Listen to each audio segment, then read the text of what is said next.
안녕하세요. 파산관제인 홍인필 변호사입니다. 예, 오늘은 개인 파산 항고심 결정 내 8번째 시간으로 아마 이건 이제 지금 이유를 보시면은 채무자의 배우자의 수입 및 재산에 관하여 허위 진술을 하였다는 이유로 채무자회생법 564조 제1항 제3호 재산상태에 관한 허위 진술이죠. 면책을 불허하였다. 자, 그러면 저희가 지금 면책 불허가 사유를 1번부터 10가지를 배웠죠. 재량 면책까지. 면책 불허가 사유를 해석하는 기본 원칙. 그 다음에 이제 뭐 은닉, 불이익 처분, 그 다음에 허위 진술, 그 다음에 뭐 법에서 정한 의무 위반, 설명 의무 위반, 그 다음에 파산 선고 1년 이내에 재산 상태, 자기의 어떤 그 신용 상황을 거짓말해서 믿게 한 다음에 이루어진 신용거래 행위, 그 다음에 이제 신용거래를 구입한 상품의 불이익 처분, 뭐 기타 또 뭐 사행행위, 도박, 낭비. 그래서 총 한 8가지를 봤죠. 중점적으로. 비본지행위, 뭐 파산재단이 부담을 허위로 증가시키는 행위. 그래서 대략 한 중요 굵직한 게 8가지를 봤습니다. 그럼 이거는 3호는 형사처벌은 안 받는다 그랬죠. 배우자의 수입 및 재산에 관한 허위 진술.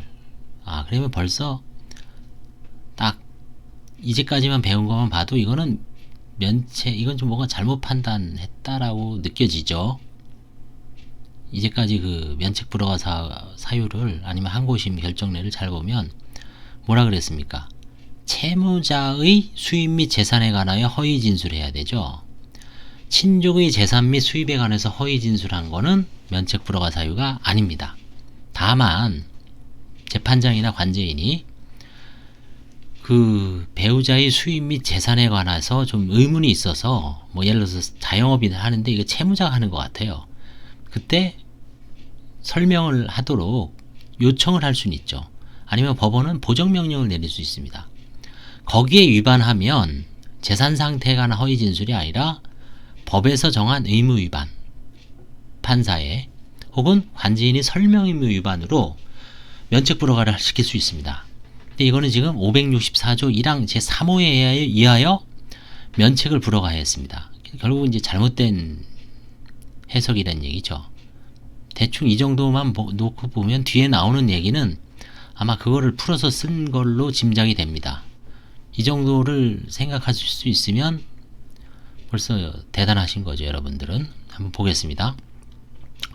법제 564조 제1항 3호는 채무자가 법원에 대하여 그 재산 상태에 관하여 허위 진술한 때를 면책 불허가 사유로 규정하고 있는 바, 여기서 그 재산 상태란 채무자의 재산 상태를 말하는 것이고, 이 뒤에 건 안 읽을게요. 채무자의 재산에는 채무자 자신이 명의 및 명의를 빌려 실질적으로 보유하는 재산, 일종의 명의 신탁 재산도 말하는 거죠. 따라서 친족 등이 보유하는 재산은 채무자의 재산에 볼 수 없으므로 이거에 대해서 설명 안 했다, 허위 진술하였다고 해도 면책 불허가 사유에 해당하지 않는다. 이게 대법원 결정이라 그랬잖아요. 2009마 78. 아주 유명한 결정이죠. 이게 결국 면책 불허가 사유를 마구잡이로 포섭하는 거를 대법원에서 하급심을 제한을 해버린 거죠. 이거를 기록에 의하면 채무자는 98년 9월 10일 경영악화로 IMF 직후죠. 자신이 운영하던 주식회사 삼풍을 폐업하고 채무 초과된 상태에서 이후 현재까지 아무런 직업을 가지지 아니한 사실. 이게 2011년이에요. 채무자는 2003년 3월 8일 배우자와 혼인한 사실. 배우자는 한국 IMS 주식회사에 근무하던 중 2005년 4월 29일 주식회사 HN을 설립하고 대표이사로 취임하여 월 1,000만원의 급여를 받은 사실. 배우자는 2004년 12월 군포시 3본에 아파트를 3억 1,000만원에 매수했는데 그 대금은 93년 4월 13일 취득한 물레동 한신아파트의 매매대금 1억 7,400과 2002년 임차한 백도아파트에 관한 임차보증금 1억 7,500만원 마련 사실 인정할 수 있다. 93년이면 어떻습니까? 배우자가 물레동 한신아파트를 이때부터 갖고 있었던 얘기죠. 고유재산이죠. 2012년은 어떻게 결혼 전이에요. 결혼 언제 하셨다 그랬어요. 여기 2003년 3월 8일 날 했습니다. 그러니까 이 아파트는 배우자께 분명한 거죠. 그렇죠? 위 인정 사실에 의하면 백도 아파트는 이경 소유로 보일 뿐 채무자가 실질적으로 보유하는 재산이라고 보기도 어렵죠. 왜냐면 결혼 전이니까. 혹시 뭐 결혼 전부터 뭔가 뭐 사실혼 관계를 유지해서 뭐 돈을, 근데 98년에 망한 사람이 빼돌릴 재산이 아마 거의 없었을 가능성이 높아요. 여자가 이제 나름대로 기반을 잡은 여자하고 다시 결혼을 했기 때문에 재산이 좀 있어 보이는 거죠. 이 경우 여자의 소유로 보일 뿐만 아니라 실질적으로 보유하는 재산이라고 보기 어렵다. 또한 배우자가 대표이사로 재직 중인 주식회사 HN이 채무자가 실질적으로 운영하는 회사라고 인정할 자료가 없다. 따라서 배우자의 수입 및 재산에 관한 허위 진술을 하였다는 사정은 564조 제1항 3호에서 정한 면책불허가 사유에 해당한다고 볼 수 없고, 달리 어떠한 면책불허가 사유가 있다고 보이지 아니한다. 만약에 이제 관제인이 선임된 사건이라면 배우자가 월급을 많이 받잖아요. 1,000만원씩 받아요.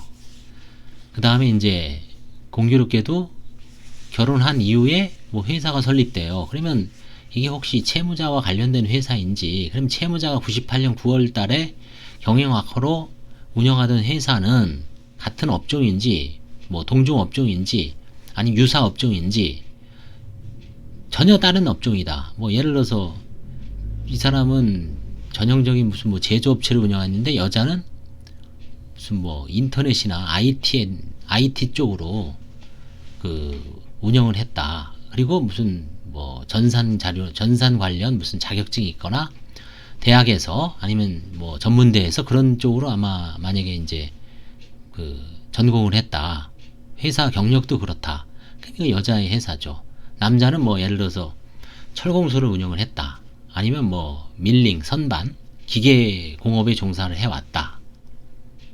그쵸? 그게 이제 아니면 무슨 뭐 전혀 다른 뭐 유통업이라든가 뭐 약품 영업이라든가 그 업종을 대비시켜 보면 이게 은닉회사인지 아닌지 알죠. 물론 뭐 망한 다음에 갑자기 한 5년 후에 득도를 해서 전혀 새로운 업종을 운영할 수도 있지만 불가능하죠. 결국은 자기가 결국 그 망하기 전에 거기서 바탕이 돼서 뭔가 새로운 게 나오는 거지 완전히 새로운 걸 할 수는 없는 거죠. 그래서 이건 아마 그 전혀 다른 업종일 가능성이 높다라고 보여져요. 제가 보기에는. 결국은 관제인이 선임되어 있는지 안 있는지는 이제 뭐 검색을 해보면 알겠지만, 아무튼 배우자의 재산을 수입 및 재산에 관해서 이제 좀 불성실하게 기재한 거를 채무자의 재산에 관해서 허위 진술한 이유로 면책 불허가 했기 때문에 이거는 잘못됐고 항고심에서 취소된 사안이라고 하겠습니다. 자, 이제 오늘로써 이게 8번째 사건인데, 면책 불허가 사유를 제가 이제 면책 불허가 사유 1번부터 10번까지 올렸죠. 그 8가지. 1번은 해석의 원칙이고 10번은 재량 면책이니까 두 개를 빼면은 총 8가지가 있습니다. 그래서 8가지를 잘 알고 계시면 어디다가 포섭을 할지, 그리고 그 이 1심 결정문이 어디서 잘못됐는지를 좀 파악을 할 수가 있죠. 왜냐면 그게 해석의 기본 원칙을 엄격하게 해석을 하고, 그 다음에 뭐 고의라든가 목적, 뭐 심리 저해, 법에는 없는 요소를 법원에서 넣어서 제한을 하죠. 면책 불허가 사유를 확대되는 것을 방지하기 위해서 채무자를 위해서 제한을 하기 때문에 그 면책 불허가 사유 1번부터 10번까지를 한번 자주 듣고, 그 텍스트를 기반으로 했잖아요. 이거는 지금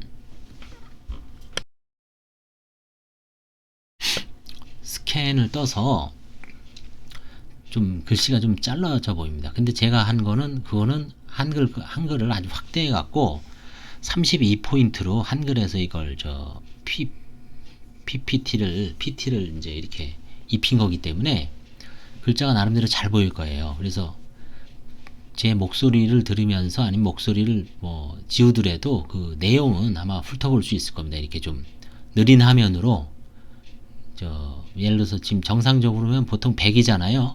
빠르게 돌리면 120, 150, 200까지 가죠. 느리게 하는 것도 있습니다. 75, 50.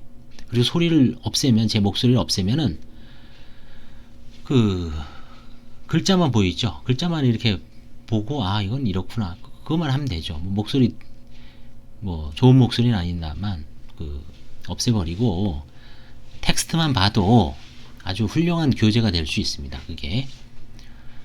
자, 그래서 오늘은 8번째 시간으로 이제 564조 제1항 제3호가 아니라는 그걸 한번 살펴봤습니다. 감사합니다. 도움이 되셨다면 좋아요와 구독을 눌러주시기 바랍니다. 다시 한번 감사드립니다.